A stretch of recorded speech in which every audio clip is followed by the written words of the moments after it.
এসেছে। ও আচ্ছা তুই এসেছিস? হ্যাঁ তুই দাঁড়া, আমি এক্ষুনি আসছি। হ্যাঁ দাঁড়া দাঁড়া দাঁড়া। মা আজকে আমি বেরোবো, আজকে আমার একটা এক্সট্রা ক্লাস আছে। সব তো ঠিক আছে, আগে বল ফোনটা কাটছিল। মা পূজা ফোন করেছিল, আজকে আমার এক্সট্রা ক্লাস আছে, অনেক দেরি হয়ে যাবে, আমি বেরোবো। আচ্ছা ঠিক আছে যা।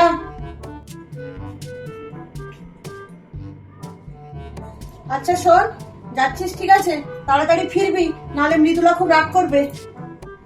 মৃদুলা? সে আবার কে? তোর বাবা মিস্টার মৃদুল কুমার। আমিও বিয়ের আগে আমার মার সামনে তোর বাবাকে এই নামেই ডাকতাম। চুপচাপ বস, কোথাও যেতে হবে না।